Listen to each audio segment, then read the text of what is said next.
Bien-aimés frères et sœurs en Christ, je vous salue chaleureusement en ce jour béni.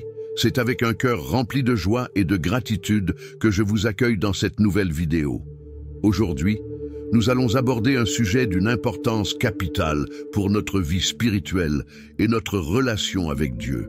Nous allons parler des pièges spirituels qui peuvent entraver les bénédictions divines dans nos vies. Imaginez un instant que les bénédictions de Dieu soient comme des rivières prêtes à déverser leur abondance sur nous.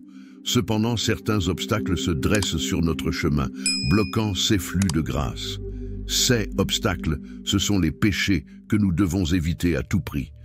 Aujourd'hui, nous allons découvrir comment les identifier et les surmonter pour ouvrir les portes des bénédictions divines. Nous vivons dans un monde où les tentations sont omniprésentes et il est crucial de rester vigilant. L'ultimatum divin dont nous parlons aujourd'hui est un appel à cette vigilance. Dieu nous aime profondément et désire nous voir prospérer, mais pour cela, nous devons être prêts à éviter certains pièges. Les Écritures nous enseignent que la voie du pécheur est semée d'embûches, mais celui qui marche dans la lumière de Dieu trouvera la paix et la prospérité. Les 7 péchés que nous allons explorer sont des obstacles majeurs à notre épanouissement spirituel. Ils peuvent sembler insignifiants au premier abord, mais leur impact sur notre vie spirituelle et nos bénédictions est immense. Chaque péché, qu'il s'agisse de l'orgueil, de l'envie ou de la colère, a le potentiel de nous éloigner de la plénitude de Dieu. Maintenant, plongeons-nous dans la première section de notre exploration des 7 péchés à éviter en urgence pour débloquer les bénédictions divines dans nos vies. Frères et sœurs en Christ, commençons par comprendre ce qu'est l'orgueil. L'orgueil est une attitude de supériorité et d'arrogance où l'on se croit au-dessus des autres, voire même au-dessus des lois divines. L'orgueil nous pousse à nous vanter de nos propres forces et à minimiser la grâce de Dieu dans nos vies. Il est écrit dans le livre des Proverbes, « L'orgueil précède la ruine et l'arrogance précède la chute ». L'orgueil peut se manifester de plusieurs façons dans notre vie quotidienne. Par exemple, lorsque nous refusons de demander de l'aide parce que nous croyons que nous pouvons tout faire seuls, c'est une manifestation de l'orgueil. Lorsque nous méprisons les conseils des autres ou nous nous sentons offensés par les critiques constructives, c'est encore une autre forme d'orgueil. L'orgueil peut également se manifester dans notre relation avec Dieu, lorsque nous pensons que nous n'avons pas besoin de prier ou de lire la Bible parce que nous croyons tout savoir. Les conséquences de l'orgueil sur notre relation avec Dieu sont profondes et destructrices. L'orgueil nous éloigne de Dieu car il crée une barrière de suffisance qui nous empêche de reconnaître notre dépendance envers lui. Souvenons-nous de l'exemple de Lucifer, autrefois un ange de lumière, qui, par son orgueil, a été précipité des cieux. L'histoire de Nabuchodonosor, le roi de Babylone, nous enseigne également une leçon précieuse. Par son orgueil, il a été humilié et a perdu son royaume jusqu'à ce qu'il reconnaisse la souveraineté de Dieu. Quand nous laissons l'orgueil prendre racine dans nos cœurs, nous risquons non seulement de perdre la faveur divine, mais aussi de nous éloigner de la communauté de foi. Nos relations avec les autres peuvent devenir tendues et conflictuelles, car l'orgueil nous empêche de voir la valeur des autres et de leur accorder le respect et l'amour qu'ils méritent. Pour surmonter l'orgueil et ouvrir les portes aux bénédictions divines, nous devons pratiquer l'humilité. L'humilité est la reconnaissance sincère que sans Dieu, nous ne pouvons rien accomplir. Comme le dit l'apôtre Paul dans sa lettre aux Philippiens, ne faites rien par rivalité ou par vaine gloire, mais que dans l'humilité, chacun estime les autres comme étant au-dessus de lui-même. Pratiquer l'humilité commence par la prière. Chaque jour, demandons à Dieu de nous aider à rester humbles et à reconnaître notre besoin constant de lui. Méditons sur les Écritures, en particulier sur les passages qui parlent de l'humilité et de la dépendance envers Dieu.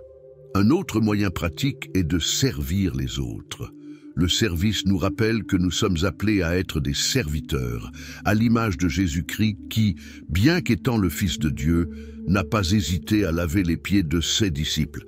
Nous pouvons également pratiquer l'humilité en acceptant les critiques constructives et en étant ouverts aux conseils des autres. Cela ne signifie pas que nous devons accepter tout ce qui nous est dit sans discernement, mais que nous devons écouter avec un cœur ouvert et humble. En reconnaissant nos erreurs et en cherchant à nous améliorer, nous montrons que nous sommes conscients de nos limites et de notre besoin de croissance. Chers frères et sœurs en Christ, l'orgueil est un obstacle majeur aux bénédictions divines. En pratiquant l'humilité, nous ouvrons notre cœur à la grâce de Dieu et permettons à ces bénédictions de couler librement dans nos vies. Frères et sœurs en Christ, nous avons vu à quel point l'orgueil peut être destructeur et comment l'humilité peut ouvrir les portes des bénédictions divines. Maintenant, tournons notre attention vers un autre obstacle majeur, l'envie. L'envie est ce sentiment insidieux qui nous pousse à désirer ce que les autres possèdent, que ce soit leur succès, leur bien ou même leur bonheur. C'est une émotion qui ronge l'âme et nous éloigne de la paix intérieure. L'envie nous fait croire que nous méritons plus ou mieux que ce que nous avons, et elle nous conduit souvent à des comportements négatifs. Comment l'envie se manifeste-t-elle dans nos vies quotidiennes?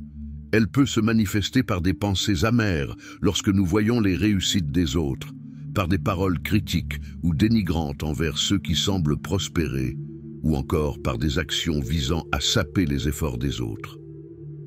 Cette envie peut se glisser subtilement dans notre cœur, nous amenant à comparer notre vie à celle des autres et à ressentir un profond sentiment d'injustice.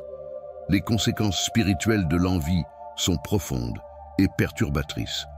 L'envie nous vole notre paix intérieure et nous empêche de ressentir la joie des bénédictions que nous avons déjà reçues. La Bible nous montre à plusieurs reprises les effets dévastateurs de l'envie. Pensez à Caïn qui, par envie, a assassiné son frère Abel. L'envie a également poussé les frères de Joseph à le vendre comme esclave, par jalousie de l'amour que leur père lui portait. L'envie nous éloigne non seulement de Dieu, mais elle empoisonne également nos relations avec les autres. Elle crée des divisions, des conflits et une atmosphère de méfiance et de ressentiment. L'apôtre Paul nous avertit dans sa lettre aux Galates. Ne soyons pas vaniteux, ne provoquons pas les uns les autres et ne nous envions pas les uns les autres. Pour surmonter l'envie et retrouver la paix intérieure, nous devons cultiver la gratitude. La gratitude nous aide à reconnaître et à apprécier les bénédictions que Dieu nous accorde chaque jour. En nous concentrant sur ce que nous avons, plutôt que sur ce que nous n'avons pas, nous pouvons chasser l'envie de nos cœurs. Un moyen pratique de cultiver la gratitude est de tenir un journal de gratitude. Chaque jour, notez 3 choses pour lesquelles vous êtes reconnaissant. Cela peut être quelque chose de simple, comme la beauté d'un lever de soleil, ou quelque chose de plus significatif, comme la santé de votre famille. En prenant le temps de réfléchir sur ces bénédictions, nous nous rendons compte de la richesse de notre vie. La prière est également essentielle pour cultiver un cœur reconnaissant. Chaque matin, demandez à Dieu de vous aider à voir et à apprécier ces bénédictions. Prier pour un cœur reconnaissant peut transformer notre perspective et nous aider à voir les choses sous un jour plus positif. Dans les Écritures, il est dit « Rendez grâce en toutes choses, car c'est la volonté de Dieu pour vous en Jésus-Christ. » Enfin, il est important de célébrer les succès et les bénédictions des autres. Lorsque nous voyons quelqu'un prospérer, félicitons-le sincèrement et partageons sa joie. En faisant cela, nous brisons le pouvoir de l'envie et nous cultivons un esprit de communauté et de soutien mutuel. Frères et sœurs, en Christ, après avoir exploré l'orgueil et l'envie, tournons notre attention vers un autre obstacle spirituel majeur, la colère. La colère est une émotion intense qui se déclenche en réponse à une situation perçue comme injuste, menaçante ou frustrante. Bien que la colère soit une réaction naturelle, elle devient problématique lorsqu'elle n'est pas contrôlée et qu'elle se transforme en rage ou en ressentiment. La Bible nous avertit des dangers de la colère, comme dans l'Épître aux Éphésiens. « Mettez-vous en colère, mais ne péchez pas, que le soleil ne se couche pas sur votre colère. » Il existe différents types de colère et leurs manifestations varient. La colère explosive se manifeste par des éclats de rage, des cris, voire des actes de violence. La colère passive, quant à elle, se manifeste par du ressentiment, de l'hostilité non exprimée et un comportement passif agressif. Enfin, la colère intérieure est celle que nous gardons en nous, bouillonnant sous la surface, et qui peut nuire à notre bien-être mental et spirituel. Les conséquences de la colère sur notre santé spirituelle sont profondes. La colère non maîtrisée peut créer une barrière entre nous et Dieu, nous empêchant de recevoir pleinement ses bénédictions. La Bible nous donne l'exemple de Moïse, un homme de Dieu qui a été empêché d'entrer dans la terre promise, en raison de sa colère. Dans le livre des Nombres, nous lisons comment, dans un accès de colère, Moïse frappa le rocher au lieu de lui parler, désobéissant ainsi à l'instruction de Dieu. La colère affecte également nos relations avec les autres. Elle peut engendrer des conflits, des divisions et des blessures profondes. Lorsqu'elle n'est pas contrôlée, elle peut conduire à des actes que nous regrettons par la suite, créant des cicatrices durables dans nos vies et celles de ceux que nous aimons. Pour surmonter la colère et restaurer notre santé spirituelle, nous devons pratiquer le pardon. Le pardon est un acte de volonté par lequel nous choisissons de libérer les ressentiments et de pardonner ceux qui nous ont offensés. Jésus nous enseigne dans l'évangile de Matthieu: « Si vous pardonnez aux hommes leurs offenses, votre Père céleste vous pardonnera aussi. » Le pardon commence par la prière. Demandez à Dieu de vous donner la force et la grâce de pardonner. Reconnaissez vos propres fautes et demandez son pardon. Ensuite, prenez un moment pour réfléchir à ceux qui vous ont offensés et décidez de leur pardonner. Cela ne signifie pas oublier ou excuser les torts subis, mais choisir de ne plus laisser ces offenses contrôler votre vie. Les exercices de contrôle de soi et de méditation sont également essentiels pour gérer la colère. Lorsque vous sentez la colère monter, prenez une pause, respirez profondément, comptez jusqu'à 10 et demandez à Dieu de vous aider à rester calme. La méditation sur les Écritures, en particulier sur des passages qui parlent de paix et de patience, peut également apaiser votre esprit. Par exemple, méditez sur ce verset des Proverbes. « Celui qui est lent à la colère vaut mieux qu'un héros, et celui qui maîtrise son esprit vaut mieux que celui qui prend une ville. » Adoptez des pratiques quotidiennes de gestion du stress, comme l'exercice physique, la prière et la méditation. Créez un environnement de paix autour de vous en évitant les situations qui déclenchent la colère et en cultivant des relations saines et positives. Chers frères et sœurs en Christ, la colère est une émotion puissante qui, si elle n'est pas maîtrisée, peut causer des ravages dans notre vie spirituelle et nos relations.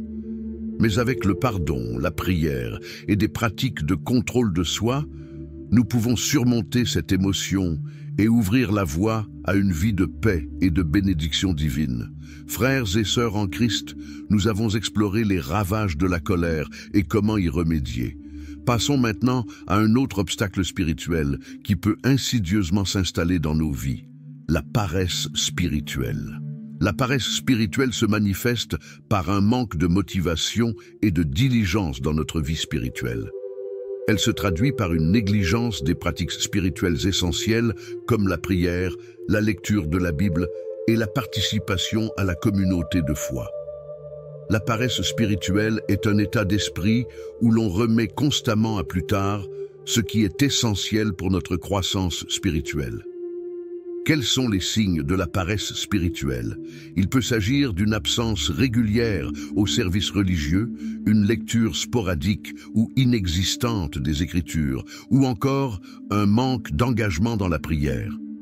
La paresse spirituelle se manifeste également par une attitude de complaisance, où l'on se satisfait du minimum et où l'on perd le désir de chercher plus profondément la volonté de Dieu. Les conséquences de la paresse spirituelle sur notre croissance spirituelle sont significatives. La paresse nous empêche de grandir dans notre foi et de développer une relation plus profonde avec Dieu. Elle nous laisse vulnérables aux tentations et aux attaques spirituelles, car nous ne sommes pas ancrés dans la parole de Dieu et la prière. La parabole des talents, racontée par Jésus dans l'évangile de Matthieu, illustre parfaitement les conséquences de la paresse spirituelle. Un maître confie ses biens à ses serviteurs avant de partir en voyage. 2 d'entre eux investissent les talents et les font fructifier, tandis que le troisième, par peur et paresse, enterre son talent. À son retour, le maître récompense les serviteurs diligents et punit sévèrement celui qui a caché son talent. Cette parabole nous rappelle que Dieu nous appelle à être actifs et productifs dans notre vie spirituelle. Pour surmonter la paresse spirituelle, la discipline spirituelle est essentielle. La discipline nous aide à rester engagés et à persévérer dans notre marche avec Dieu. Comme le dit l'apôtre Paul dans sa lettre aux Corinthiens, « Tous ceux qui combattent s'imposent toute espèce d'abstinence, et ils le font pour obtenir une couronne corruptible. Nous faisons-le pour une couronne incorruptible. » Voici quelques techniques pour rester spirituellement actifs. Établir une routine spirituelle, fixer des moments précis dans la journée pour prier, lire la Bible et méditer. Une routine bien établie vous aide à intégrer ces pratiques dans votre quotidien. Participez à une communauté de foi. Engagez-vous activement dans votre église ou un groupe de prière. La communauté vous offre un soutien et une motivation supplémentaire pour rester spirituellement actif. Fixez des objectifs spirituels. Établissez des objectifs concrets, comme lire un chapitre de la Bible chaque jour, prier pour des intentions spécifiques ou participer à des actions caritatives. Les objectifs vous donnent un sens de direction et de motivation. Utilisez des ressources spirituelles. Profitez des livres, des podcasts et des vidéos de motivation chrétienne pour approfondir votre foi et rester inspiré. Pratiquez la méditation et la réflexion. Prenez le temps de réfléchir sur votre vie spirituelle, vos progrès et les domaines où vous pouvez vous améliorer. La méditation sur les Écritures et les enseignements de Jésus vous aide à rester concentré sur votre croissance spirituelle. Chers frères et sœurs en Christ, la paresse spirituelle est un ennemi silencieux mais puissant qui peut freiner notre croissance et notre relation avec Dieu. En adoptant des pratiques de discipline spirituelle et en restant engagés, nous pouvons surmonter cette paresse et ouvrir notre cœur aux bénédictions divines. Frères et sœurs en Christ, après avoir exploré la paresse spirituelle, tournons notre attention vers un autre obstacle spirituel qui peut sembler inoffensif, mais qui a des conséquences profondes, la gourmandise. La gourmandise est le désir excessif de nourriture ou de plaisir matériel, au point de négliger notre bien-être spirituel et physique. La gourmandise va au-delà du simple plaisir de manger. Elle devient problématique lorsque le désir de satisfaire nos appétits corporels prend le dessus sur notre discipline et notre relation avec Dieu. Comment la gourmandise se manifeste-t-elle dans nos vies quotidiennes ? Elle peut se manifester par une surconsommation constante de nourriture, une quête incessante de confort matériel ou une obsession pour les plaisirs terrestres au détriment de notre santé spirituelle. La gourmandise peut également se manifester par un manque de contrôle sur nos désirs, nous poussant à rechercher constamment des gratifications immédiates sans considérer les conséquences à long terme. Les conséquences de la gourmandise sur notre relation avec Dieu et notre corps sont significatives. Spirituellement, la gourmandise nous éloigne de Dieu car elle nous fait idolâtrer les plaisirs terrestres plutôt que de chercher à satisfaire notre âme par la communion avec lui. La Bible nous avertit de ces dangers dans l'histoire d'Ésaü, qui a vendu son droit d'aînesse pour un simple repas. Ce geste impulsif et guidé par la gourmandise lui a coûté une bénédiction divine précieuse. La gourmandise affecte également notre corps. Elle peut mener à des problèmes de santé physique tels que l'obésité, les maladies cardiaques et d'autres conditions liées à une mauvaise alimentation. En négligeant notre corps, que la Bible décrit comme le temple du Saint-Esprit, nous manquons à notre devoir de prendre soin du don précieux de la vie que Dieu nous a accordé. Pour surmonter la gourmandise et maintenir une relation saine avec Dieu et notre corps, nous devons pratiquer la modération. La modération est la capacité de contrôler nos désirs et de ne pas céder à l'excès. Elle nous aide à trouver un équilibre entre le plaisir et la discipline, en nous rappelant que notre corps et notre esprit doivent être nourris de manière équilibrée. La première étape pour pratiquer la modération est de reconnaître les signes de la gourmandise dans notre vie. Prenez le temps de réfléchir à vos habitudes alimentaires et de consommation. Êtes-vous souvent tenté par des excès? Cherchez-vous à combler un vide spirituel par des plaisirs matériels? En identifiant ces tendances, vous pouvez commencer à les corriger. La prière est une autre clé pour pratiquer la modération. Demandez à Dieu de vous donner la force et la sagesse pour résister aux tentations de la gourmandise. Prier pour la tempérance, c'est demander à Dieu de nous aider à maîtriser nos désirs et à rechercher avant tout sa volonté. Dans la prière du Notre Père, nous disons « Donne-nous aujourd'hui notre pain quotidien ». Cette prière nous rappelle que Dieu pourvoit à nos besoins essentiels et que nous devons nous contenter de ce qu'il nous donne. En outre, adoptez des habitudes de vie saines. Planifiez vos repas avec soin, en choisissant des aliments nutritifs qui nourrissent votre corps et votre esprit. Pratiquez le jeûne de temps en temps, non seulement comme un exercice de discipline physique, mais aussi comme un moyen de recentrer votre esprit sur Dieu. Le jeûne nous aide à réaliser que l'homme ne vivra pas de pain seulement, mais de toute parole qui sort de la bouche de Dieu. Chers frères et sœurs en Christ, la gourmandise peut sembler un péché mineur, mais ses conséquences sur notre vie spirituelle et physique sont profondes. En pratiquant la modération et en recherchant la tempérance par la prière, nous pouvons surmonter ce péché et ouvrir notre cœur aux bénédictions divines. Maintenant que nous avons compris l'importance de contrôler nos désirs corporels, nous allons explorer un autre obstacle subtil mais puissant, la luxure. La luxure, lorsqu'elle n'est pas maîtrisée, peut détruire nos relations et notre pureté spirituelle. Restez avec nous pour découvrir comment reconnaître et combattre la luxure et ainsi continuer à débloquer les bénédictions que Dieu a en réserve pour nous. Vous serez surpris de voir à quel point ce péché peut affecter notre vie spirituelle et relationnelle. Que Dieu vous bénisse et vous guide chaque jour. Amen. En poursuivant ce chemin de purification spirituelle, souvenons-nous que chaque effort pour éviter ces péchés nous rapproche de la plénitude des bénédictions divines. Que la paix de Dieu soit avec vous et vous guide chaque jour. Frères et sœurs en Christ, après avoir exploré la gourmandise et ses effets néfastes, dirigeons notre attention vers un autre obstacle spirituel majeur, la luxure. La luxure est un désir excessif et incontrôlé pour les plaisirs charnels. Elle va au-delà de l'appréciation saine de la beauté ou de l'amour pour s'installer dans une obsession qui nous détourne de notre chemin spirituel. La luxure est souvent associée à des pensées, des paroles et des actes immoraux qui cherchent à satisfaire des désirs charnels de manière débridée. Comment la luxure se manifeste-t-elle dans nos vies? Elle peut se manifester par des pensées impures, la consommation de contenus pornographiques, des relations sexuelles en dehors du cadre du mariage, ou encore par une quête incessante de satisfaction physique qui ignore les conséquences morales et spirituelles. La luxure transforme ce qui devrait être un acte d'amour et de connexion en un simple moyen de gratification personnelle.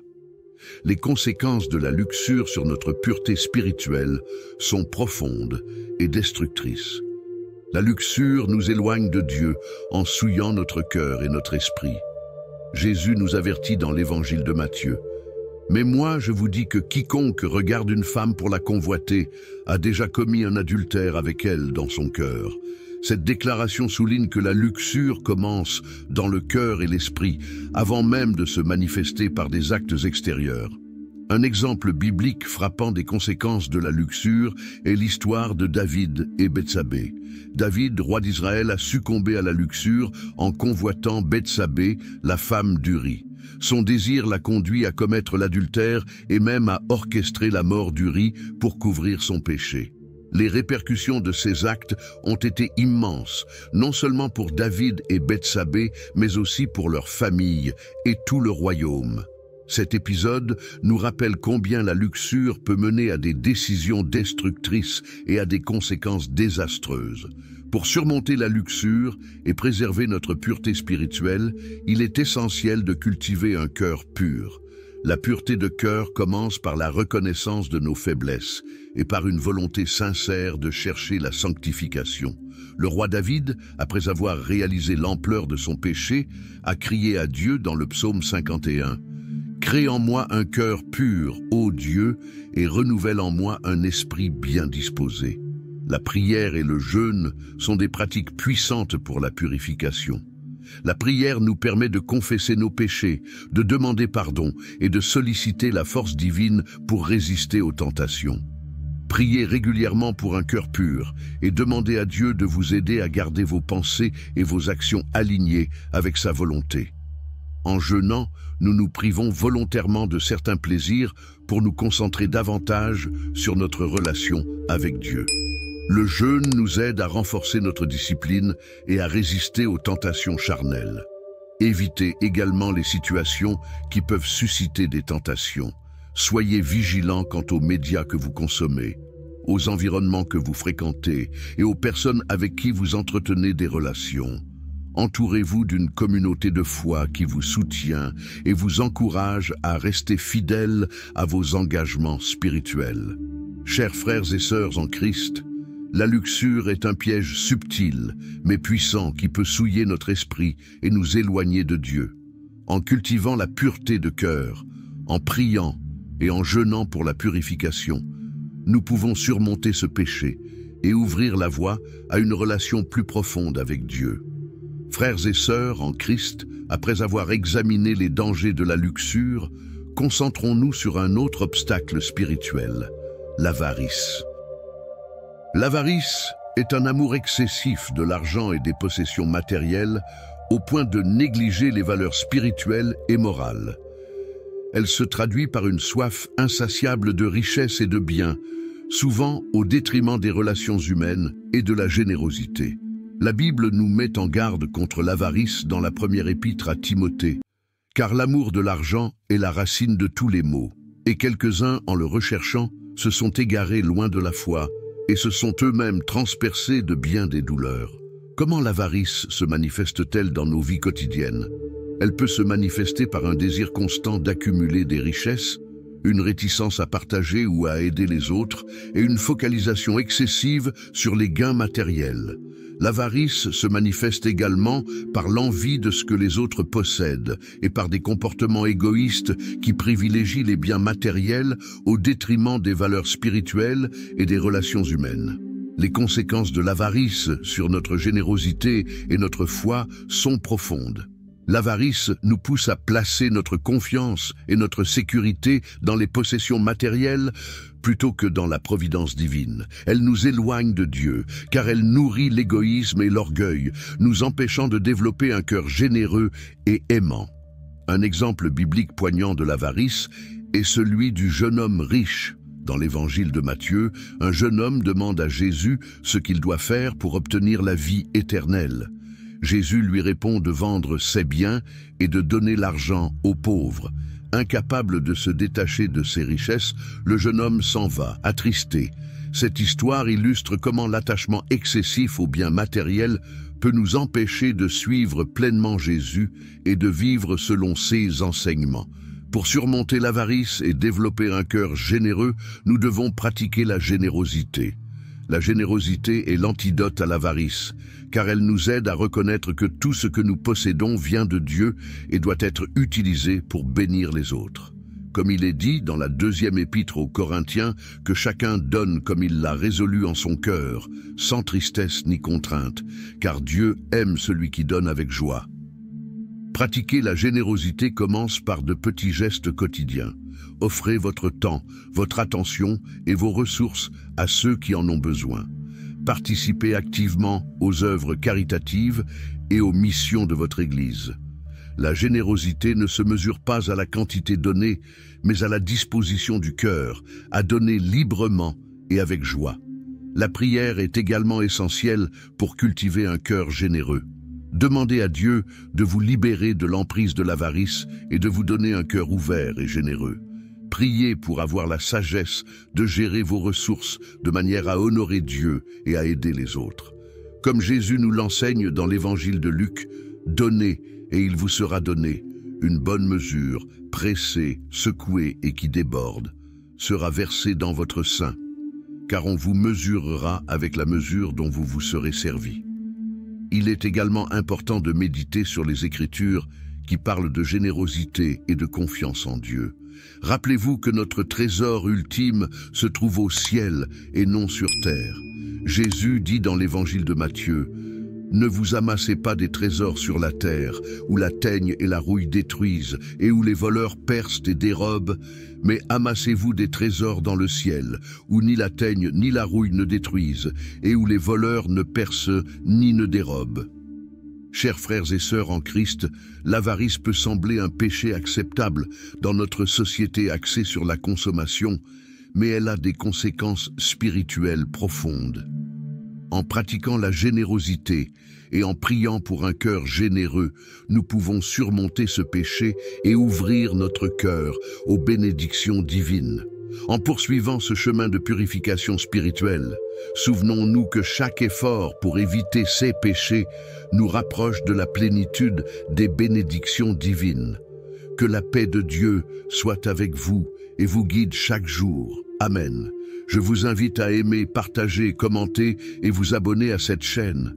Votre soutien est essentiel pour nous aider à répandre la parole de Dieu et à toucher plus de vies. Rejoignez notre communauté pour des prières et des enseignements quotidiens. Ensemble, nous pouvons grandir spirituellement et inspirer ceux qui nous entourent. Que Dieu vous bénisse abondamment et vous guide chaque jour.